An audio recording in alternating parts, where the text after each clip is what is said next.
so let me do a little check-in. Cabrera and Santana, facts and fire. So I'm often saying my royal family, so I know y'all used to me saying that. So I just want to make sure that y'all can hear my voice well, and give me a 1 if you can hear my voice. Let me go over here and check y'all out too at the same time. I'm still modding up people too as well. So I need a 1.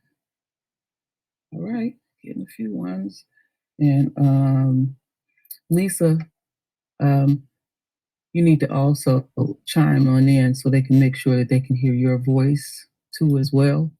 Shabbat shalom, family. Shabbat shalom. Okay.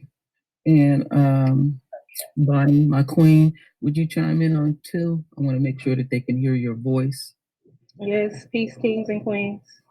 All right. So, family, I'm putting this link in, and I want the mods to copy and paste that. This is Bonnie's information, her GoFund, and also her Cash App too as well. If anybody want to donate to her too as well. So we're just going to jump right into it. It's been a month since I had played that video on my main channel when Yurima Karama had interviewed Bonnie, and I thought it was fitting since she had, if anybody's been over to her GoFund, and I will show that in a bit, I just went ahead and just used the title that she used, Life After Witnessing, and I put my spin to it, the Botham Jean murder, and what she had to go through, what she had to experience after the fact. That's basically what we're going to talk about tonight. We're going to jump right into it. So I will give Lisa Cabrera the honors to ask our queen the first question. Yes. Now, I know you were a former resident over at the South Flats, and I just want you to tell us what kind of security did they have around that building, and was Amber Geiger part of the security? To my knowledge, she was not a part of the security, and prior to the actual shooting, I would very seldom see a patrol car go around the building, typically in the daytime. After the incident, the security got a bit more tighter. You actually had to use your key fob to access the garage and different levels of the building and stuff like that.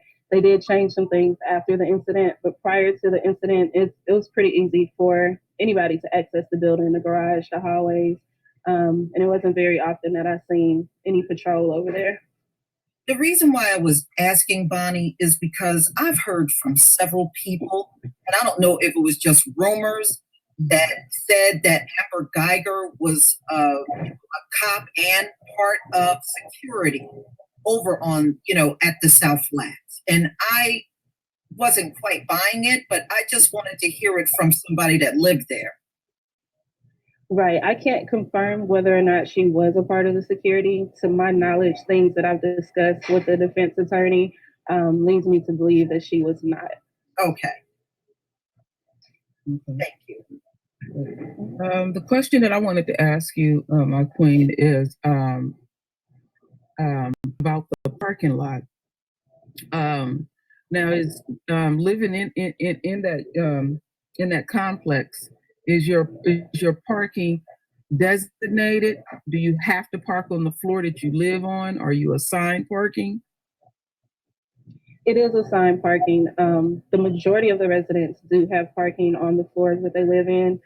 It's not enough parking for everybody, so there are some assigned parkings on the bottom level as well as the top level, but the majority of residents, they do park on the level that they live on. And so they also do have parking for guests too as well, do they? Yes, the guest parking is actually on the first floor. You don't need any type of key fob or access to get there. in the guest parking, but any other part of the garage, you need access key to get up there. Okay. One more thing about the parking. Um, so since your parking is designated, did you have a designated letter or number or anything like that? Yes, it's a number that corresponds with your apartment door. Wow. And that's Yeah, put that into perspective. yeah, things we've been thinking about for the longest. Okay.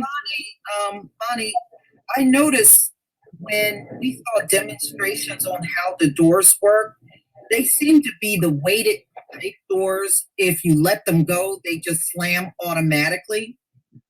Now, yes, they are fireman doors. right. So I'm now sorry. you can't prop those like once what we have heard in the media that Botham Jean's door was propped open. And just looking at those doors, you would have to wedge something in between those doors in order for them to be propped open. I mean, is it possible if you were in the apartment just to have the door cracked? No, not without actually putting something there to stop the door from closing. No, it's not possible for the door to be open. Okay. Wow. Okay. A question I wanted to ask. It was something that I read, but you never know how true these things are when you read it. They were saying the day that he was murdered. I think I read it in the Dallas something. I can't remember the name of that paper.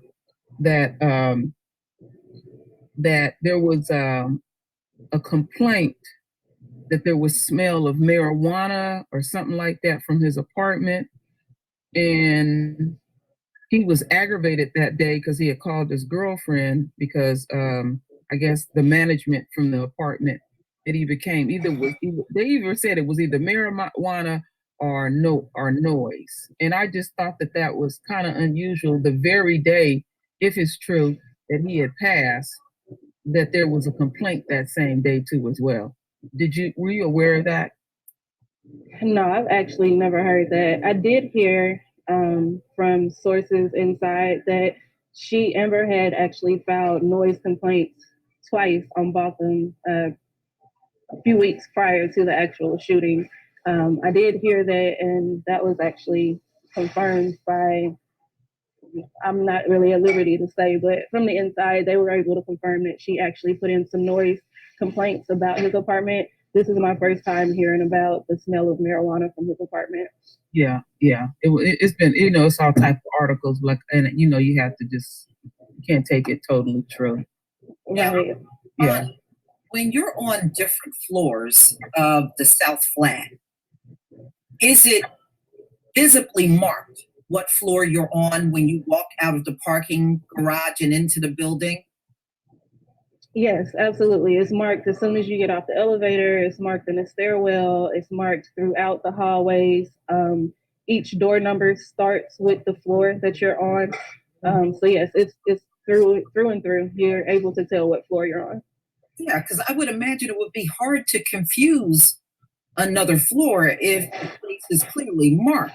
Yeah, and then she's also saying that. Yeah, I mean, go ahead. Excuse me. Go ahead. To be honest with you, I've pushed the wrong button. I was on the third floor. I've made the mistake pushing the wrong button. But before even exiting off the elevator, I can see clear as day. Oh, this is the second floor.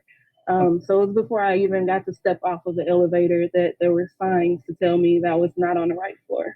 Yeah, because when you listen to the alibi from Amber Geiger, from what we've heard in the media, she makes it seem like it was no way of her knowing where she was. And that just doesn't make any sense.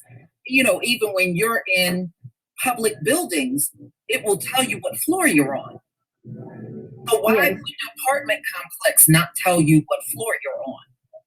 No, the apartment complex absolutely labels the floors. Like I said, it's in the elevator, it's in the hallways, it's in the parking garage.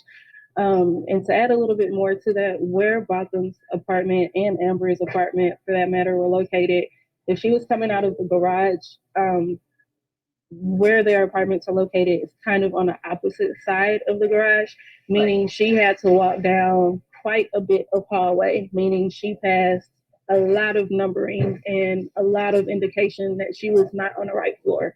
Right. Wow. Yeah. That Wow. makes sense. Uh-huh. And isn't it true that on the last floor of where you park at, it's just open air? That is true. Yeah. true? It's in the hallways as well. It's a concrete, it's luxury apartments, but it's some opening to the outside from the inside of the hallways, if that makes sense. Kind of the videos that I shot, you can see what I'm talking about. There's openings in the hallway. So it's a lot of echoes. It's a lot of wind being pushed through the hallways, which is another reason why the doors won't stay open. But yeah, she had a long hallway to walk down before she actually approached his door from the garage. Right. All right. Mm-hmm. Mm-hmm. A question I wanted to ask you: how far is the police station that she worked from? How far is it from that apartment complex? It's directly next to the building. It's less than 1 block. Yeah. Wow. Oh my goodness. You hear how many things we got in the media that's completely incorrect? What is some lying bastard? Yeah, they are liars. It's very literally a 2-minute walk. Wow. So she could walk to work. She didn't even have to drive. Yes, absolutely. And especially from the location that we actually lived in the building is actually closest to the police department. From Botham's apartment, I've never been in there, obviously, but where his back window would face, he would be able to look out and see the police department. Wow. No, that is shocking. Mm-hmm. Wow. Mm-hmm. Wow. Wow. Yeah. And she they got it like this woman and drove miles away after she done got off of work. She worked this double shift and she was exhausted. I mean, exhausted from working 2 miles away. 2 minutes away. Wow. Yeah, you don't even have to cross the street really to get to the police department. Wow. That is amazing. Yeah. Yeah. So 2 things. The where she work at is walking distance, and then to get to Botham's apartment, you have to take you have to walk a distance. Yes, and that's considering she came from the parking garage. That's something I'm not positive on. If she came through the back, then it would be a fairly short walk. But assuming she drove her car and came through the parking garage, because I did read in her affidavit that she said she got off the elevator in the parking garage. So that's why I'm assuming she came from the parking garage. And yes, it would be a long walk back to his apartment. Wow. I knew it. Yeah, right? Mm-hmm. Mm-hmm. Gives you a totally different picture. So now let's get to the key fobs, because I used to program key fobs on my last job in corporate America. I was in charge of building security. So I would activate and deactivate the key fobs. Now, we know the door could never be propped open without some type of object in between. So now she said she thought it was her apartment. If you put your key fob in the wrong door and you swipe it, what happened at the South Flash? What would happen? So there's a little light, a light indicator on every door there. If you put your key fob in, it's not a real key, it's a fob, like you said. You put your fob in the wrong door, the light is going to blink red and it will not turn. You put your fob in the right door, it's going to blink green, and then it's going to make a sound indicating that it's okay for you to go ahead and turn the key. Right. Exactly. Mm-hmm. That's exactly what happens. Mm-hmm. You know, and the thing is, if they were to, like I said, all they would have to do is remove the door off of Botham Jean's apartment and the door off of Amber Geiger, and they would be able to demonstrate right there in the courtroom that her key fob would never have worked on his door. Mm-hmm. Yes, definitely. Yeah, and who knocks on their door talking about "let me in" and they live by themselves? Right. Hello. Mm-hmm. and then I was reading. They said that she had a dog, a little small dog. You know how white folks feel about their dogs. They ain't gonna be in there. Would the dog bark if you were at your right apartment? Mm-hmm. You know, right. You would hear a dog. I mean, just everything. When you open a door to somebody else's place, the smell is different. The setup is different. Everything. Yes. Uh-huh. Yes. Yeah. Yes. That is true. So next question I was concerned curious about was what was the environment in the how the activity was after everything went down. Do you mean in the immediate aftermath? Yeah, yes, like the days, even after the days after too, as well. It was just kind of tense. It was very kind of hostile environment. The neighbors went from, speaking in passing, it's kind of friendly, to everybody has their head down when they're walking in and out the building. It wasn't a very comfortable environment after that. Mm-hmm, mm-hmm. Yeah, I understand. Oh, Mm-hmm. absolutely. Yeah. Yeah. So what did management try to communicate to everybody in the building after the incident?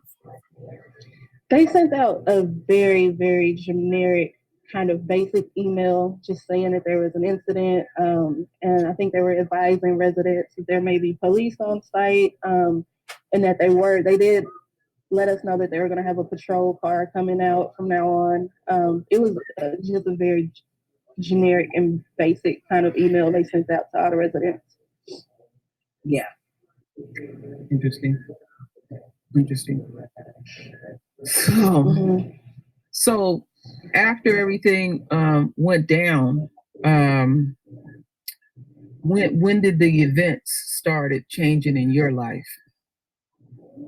Well, I actually did not post the videos that I had until 2 days after the actual incident. Reason being, I didn't film them with any intentions on uploading them ever. That was never my intention. But after I got on, the news and social media and stuff the next day, I wanted to see what was going on, and come to find out it was completely contradicting to what I had witnessed with my own eyes, as well as what I had on my video. I kind of felt compelled to do something at that point. So I went ahead and uploaded the videos. Um, it was 7 days after I uploaded. Well, first and foremost, Instagram deleted it from my account, the video itself, a total of 11 times, and I just kept reposting it. And then they finally deleted my account itself. A few days after that, they deleted my business account. They deleted my business Facebook. Um, that's the extent of it as far as social media goes. My employer actually found out that I was responsible for this video, and they not only fired me because they didn't want their company to quote unquote be involved in this case, they also blacklisted my credentials so I can no longer work in the state of Texas in the field that I was working in. Mm-hmm. That is, I'm really sorry to hear that. Yeah. And I get, like I say, work at home opportunities, and I'll definitely, now that I have your email, True Royal did send that to me. I'll start forwarding those things to you, whenever I get them. I would appreciate that. I am really sorry. But this, unfortunately, this is how this rotten ass country runs. They always want to punish the ones that shouldn't be punished. And somebody like Amber Geiger is being very well hidden by the media. They won't reveal where she is. They are doing everything they can to shield and protect her. Mm-hmm. But who's going to protect you? Who's looking out for you? Mm-hmm. It's so unfair. Yeah. Yes, that's what struck me when I seen Yurima Karama's video. I was like, oh my goodness, I got to let the family, know about this. This is crazy. A question. Yeah, it was an eye opener, definitely. Especially get online and people tagging me and all type of different stuff to see all of the support she's getting. Like you said, she's very well protected. She's very well taken care of. Her community is looking out for her to the fullest extent. It's like I was just out here. She's the murderer, and I'm responsible for trying to bring justice to this man. And I didn't feel the same protection or anything from my community. Yeah. Wow. Yeah. Wow. Yeah, I fully understand. There was a question I had forgot to ask you. What floor did you live on? On the third floor. Okay, on the third floor. Did so you? Did Amber. Oh, okay. Y'all both lived on the same floor. Wow. Yeah. So the other question I wanted to ask, did you actually hear any noise? You actually hear the gunfire or anything like that? Yeah, I heard everything loud and clear. The room that I was in is directly adjacent to Botham's front door. Um, and again, the hallways are concrete. Some of it is closed off, some of it's open to the outside. So there's a lot of echoes. It's one of those buildings where you can literally hear everything. I was laying in bed. I'm not at liberty to tell you guys everything that I did hear, but yes, I heard the shots fired. I heard what happened after shots were fired. I can tell you that I heard him scream, "Oh my God, why did you do that?" Wow. That honestly has been one of the hardest parts about this, knowing that I heard that man's last words. Yeah. That's the hardest part about everything. Yeah. That is so traumatic. I can imagine how traumatized you were. Wow. I mean, you just don't expect that kind of stuff to happen. It does take you by surprise. And, and whenever somebody dies in close proximity to you like that, it stays with you for a long time. Yeah, it does. It does. Yeah. Yes, it does. Yeah, it really does. Yes, absolutely. I actually was just starting to. I was the police shooting in Dallas in 2016 that happened downtown. I was actually downtown in the middle of all of that as well, and I was just kind of mentally starting to get over that, and then this happened. Yeah. Wow. Yeah, I remember that too as well. That's just amazing. Yeah, that's a different conversation for a different day, but I got some stuff to tell y'all about that too. I completely understand and stuff. So how you been holding up overall? I've been making it. I've been okay. Like I said, the hardest struggle about everything is mental, honestly, to know that the employer that I was with for 4 years, I'm highly decorated with this company. I actually honestly thought I was getting called in the office to get a reward to find out that they were letting me go for this. Um, just the memories of hearing this man's last words. The hardest part is the mental aspect of it. Yeah. Outside of that, my family has been supporting me tremendously. I have 4 sisters. They have been supporting me to the absolute maximum. Um, I've been holding up. I'm not going to say I've been okay, but I've been holding up. I understand. Yeah, I truly understand. But I really appreciate you first and foremost just giving me and Lisa the opportunity to do this interview because I know that you've been, very selective who you will interview with because people will twist and turn your words up. And yes, I appreciate you guys giving me a platform because I've been reached out to by every major news outlet as well as media platform. So far, you guys and Urema and one other black-based Dallas-based black media outlet I've given interviews to. I don't trust anybody else with this information or to get my story out how I'm telling it. Right. And I'm glad you're doing that. Always be wary of mainstream media, and they have a long-standing history of showing a lot of negativity towards the Black community. So us getting our stories out through them, I don't trust it. No, not one bit. And it's just too much trickery with editing. No, not at all. And they'll make it sound in a manner in which you never intended.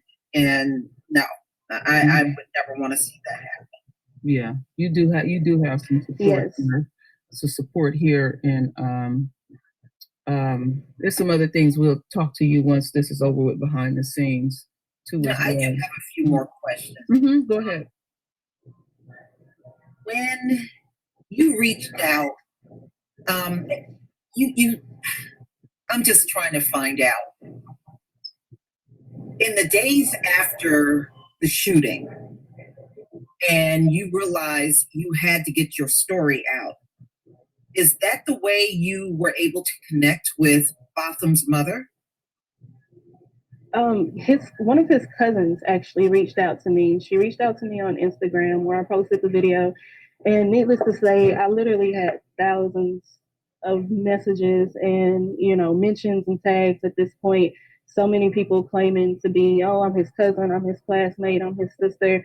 Wasn't really paying a lot of attention to it. And one of my best friends actually told me that his cousin reached out to her. She passed along her number. I actually gave her a call. It fortunately turned out to be a legitimate family member of his. And she put me in contact with Botham's mom. And being in contact with Lee Merritt, the defense attorney, I was actually able to meet her a few times. I met her at court, and they also had a few get-togethers, like at restaurants and stuff. So yeah, I was able to connect with her. She's shown tremendous gratitude for me. She's such a beautiful spirit. Her hugging me and telling me thank you is really what makes me not regret what I did. Yeah, I can imagine. And, I kind of get that, like she's a very nice, down to earth kind of woman. One thing She has such a graceful aura about herself. She does. She does, and it shines through. One thing I admire about his mother, she didn't come forward with all of that "I forgive you" stuff. Really stayed on. That's what I appreciate most about her. Devil. Yeah, she was like, Amber Geiger is the devil. She hasn't deviated from that even once. Mm-hmm. You know what? I wanted to ask you, Bonnie. When we were, talking offline, you were saying that which many of us was, discussed it with the DA, how they drug their feet on this, and you was expressing that to me as well. And then when I realized it was an election season, it all made sense why she was doing what she was doing. And I just wanted to get your feelings. I wanted you to share your feelings about that situation, about how they drug their feet in even indicting Amber Geiger. Well, to be honest with you, not to be pessimistic, I didn't expect them to jump on this. This is a black man that was murdered by white police. Why would the media be in a rush to do anything about this, or the DA for that matter? But it was difficult knowing that not only was she able to stay on the crime scene, she was able to participate in the crime scene. She was able to walk free. She never had handcuffs placed on her. She walked free for 2 more nights before they actually arrested her. And then it was, I think, 2.5 months before they actually indicted her. That was anxiety ridden. It was nail biting. For one, at that point, I was still at that complex, and I knew that her stuff was still at that complex, meaning her and her police buddies would be over there frequently. That was nerve wracking for me. Where I live, I have to look over my shoulder 24 hours. Even when I'm not there, I have to be concerned about what's going on in my apartment. Um, just knowing that she's walking free. She's a police. Not only is she a police, she's a white cop. She's a white cop who doesn't mind murdering. She's a white cop who doesn't mind murdering, who also has police behind her, willing to cover up for her. That is very frightening. And the fact that they're dragging their feet on this, it does kind of make me doubtful. It's just nervous. I've been told from the inside there were 12 judges in Dallas that were willing to initially sign for murder. Regina Hall, chief of police, she did not want murder, so she went all the way down to Kaufman, Texas, which doesn't have anything to do with Dallas. She went all the way down to Kaufman to get a good old boy judge who is on record a good old boy to sign for manslaughter to lessen her charge. Why? I know why, but yeah, that's what happened. Yeah. You know what? I kind of had that feeling. And number two, I never trust police investigating their own, And as far as I'm concerned, even the Texas Rangers, they're all part of law enforcement agencies. So why wouldn't they be part of covering up for her too? Mhm. Yeah, the first week, the Texas Rangers, the DA, the police, they were at my house literally every single day, sometimes more than once a day. And I got the DA actually kind of made me feel like they were doing the right thing, they were on the right track, they were pursuing justice. The Texas Rangers, you just kind of get feeling, and it wasn't just one person, it was a handful of them. The questions they were asking me, the way they were vetting me, the way they tried to trip me up on my statements, let me know whose team they were playing on. They were definitely there in her favor. Right. Yeah. I got that feeling instantly. Yeah. Yeah. Yeah. I got that same feeling. Yeah. We were quite hip to that. And then just the DA just turned folks off, you know, she just, it was just her sheer energy. Yeah. You could tell that she was dragging her feet too as well. And Wow. it took forever for them to fire her too. Mm-hmm. Yeah, it did. I'm still trying to find out how she got out of jail twice on Sunday nights. I thought it was. I mean, I'm a forensic student. I'm studying criminal law, and by Texas law, you have to be arraigned to get out of jail, no matter what the charge is, no matter what your bond is. You have to be arraigned. There's no such thing as arraignment court on Sunday night. She walked free both on Sunday night. Yeah, and the thing is, that's not what happens with the average citizen that gets locked up. Absolutely not. It's clear preferential treatment. Oh yeah, the whole thing is, yeah, it was. They have what I call their mystery fund.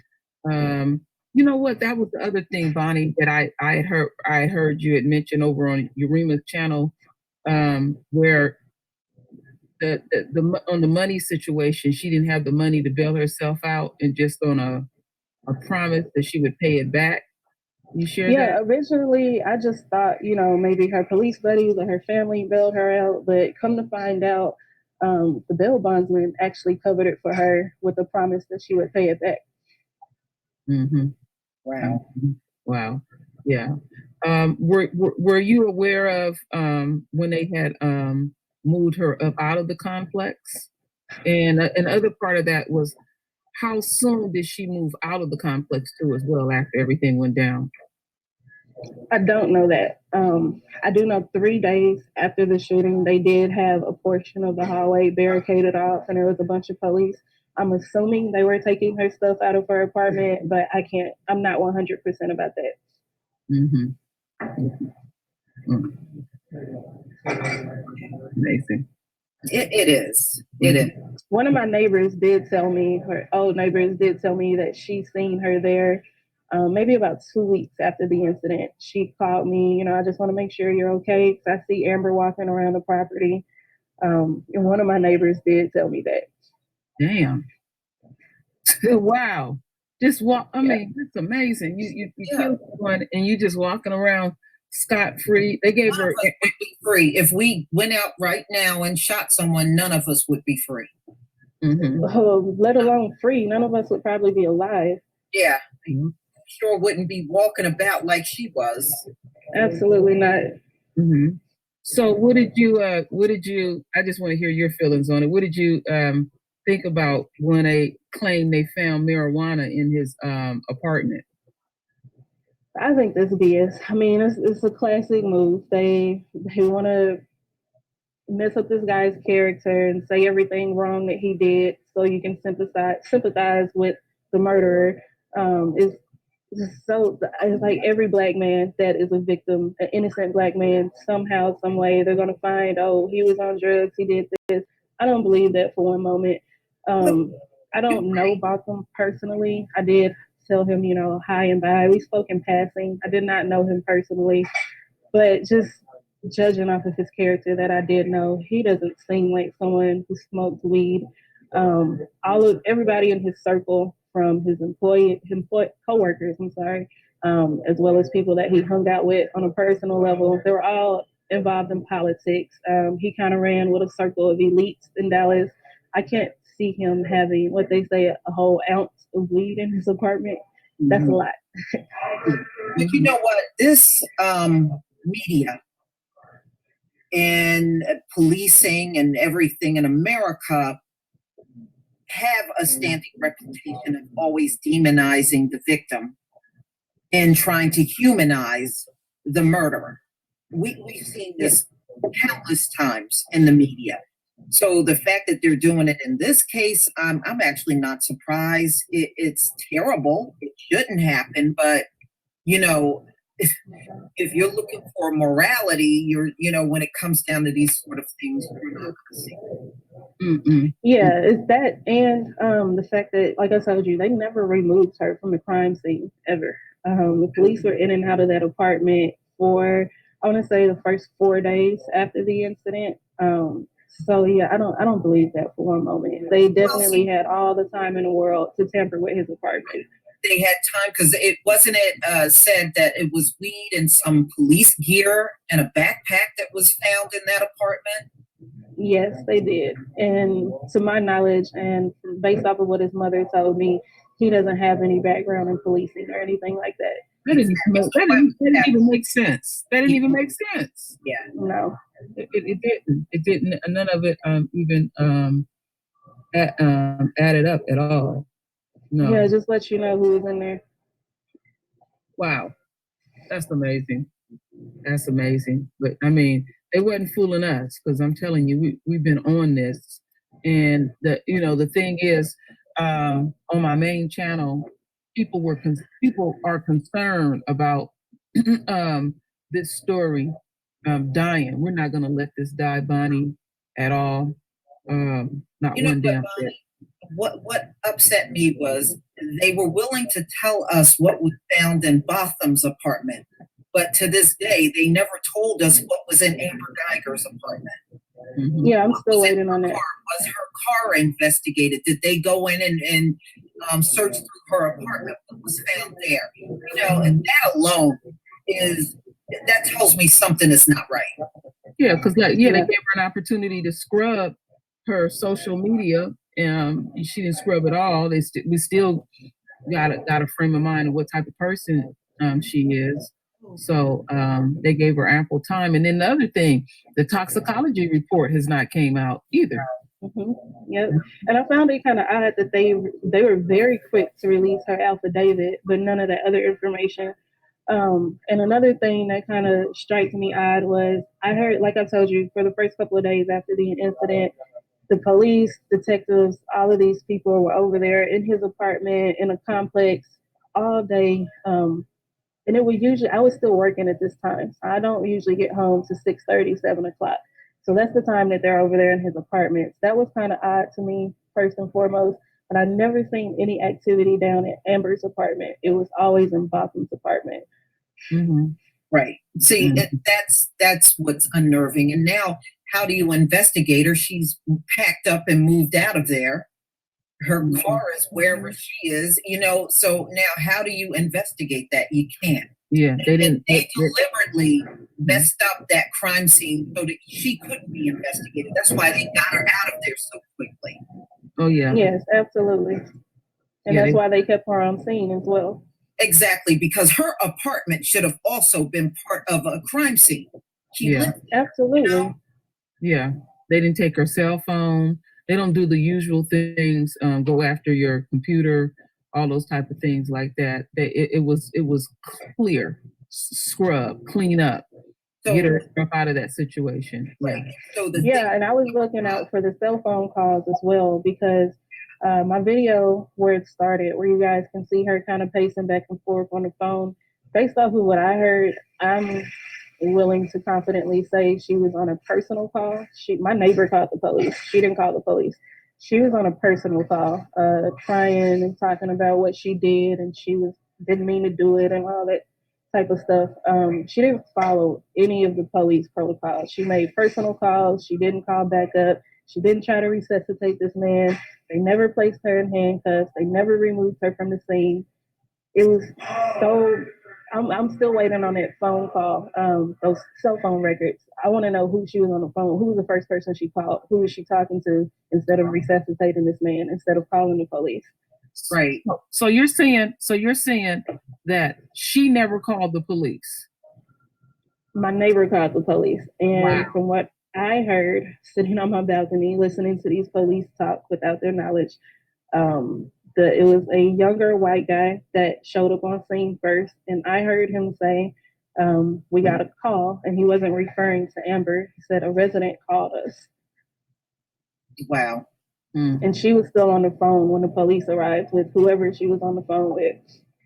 Yeah, and you're unquote. Remember, you're unquote a professional police. And the thing that I've been saying, the videos that I did, even in a situation when they're off duty, because of the profession that you are in, I hold you to a higher standard based on your profession.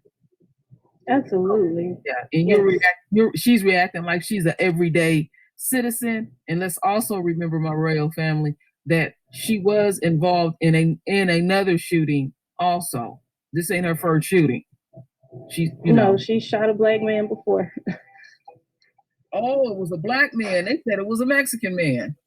No. It's a situation. Just okay. Well, I think somebody with a Spanish last name, but they're actually black. Okay. Yeah, that's what I was. He was a melanated being. I'll put it like that. I understand fully. Yeah. Now because you know what? They have not released her toxicology, nor has his autopsy report been released. No, nothing except her affidavit as far as she goes. That's all they gave us about her. Amazing. Her little inconsistent and just blatant lie of an affidavit. Mm-hmm. Mm-hmm. So, how have your communication been with the lawyers involved? I know that they're aware of your situation. It's dwindled down.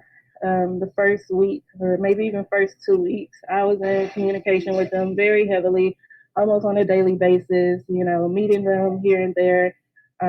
It's since then dwindled down. It's a little bit harder for me to get in contact with them now. All of a sudden, I'm not going to say that they've forgotten about me, but it's nowhere near how it was when it first happened. Initially, when they wanted my videos, they wanted my statement, my testimony, all of this stuff. They were promising all of this protection. Nobody's going to know it's you, all of this type of stuff. And now it's kind of hard for me to even get one of them on the phone. Wow, that's insane. That sure is. That sure is. Yeah, I call or text one of them. I'll get a response back maybe 3 weeks later. Wow. Yeah, well, somebody said exactly what I did, Fadine, in the comment section, said the autopsy will show she shot him at a much closer range. See, I'm not buying that. I shot in the dark across the room. I'm just not buying that. No. I can tell you guys from where I was in my room, I heard this in the doorway. I heard that man's voice in the doorway. That's what I'm saying. Oh my God, why did you do that? That's I right. wouldn't have been able to hear that if he was in his apartment. First of all, he reacted just like any human being would. If somebody is at your door, you get up and you go see who's at the door. Mm-hmm. Yes. Why would she have to open the door and shoot him across the room? And we know the door can't be propped open. So right. Her whole alibi just makes no sense. Yeah, and then there's a contradiction there where she's saying that the door was propped open. So who knocks on a propped open door and say, "Let me in"? Especially if you think it's yours. Right. Yeah, and you're just gonna start just going guns ablazing, shooting up in your own apartment. Mm-hmm. And right. No. Well, I mean, and if you only had a dog in your apartment, you're gonna say, "Let me into your damn dog." Mm-hmm. I mean, yeah. Nothing about her statement made sense. No. Which is why I think they're ostracizing me to the extent that they are, because had I not posted that video, it would have just been her statement and nothing to contradict it. Right. Yes, absolutely. Yeah. Well, Bonnie, all I have to say is, I don't know what I can do, but if you please reach out to me. Mm-hmm. If there's anything I can do for you. Mm-hmm. All I can tell you is, I hate hearing what you're going through. Yeah. And if I can just do a few things to help you out, I would definitely do it. I really appreciate that. I appreciate both of you ladies. The support that you guys have given me is mind blowing. Like I said, I haven't been getting that much support from my local community here. It seems like all the support I get is from out of state. And I can't even put into words how much I appreciate you guys. Yeah, we appreciate you. You have our full support too as well. We want to make sure that you are safe and everything like that. We greatly appreciate you. Is there anything else that we can cover on this, Luther, that you could think of? No, I'm very satisfied with the answers that she gave, and it sure sheds a whole new light on the case.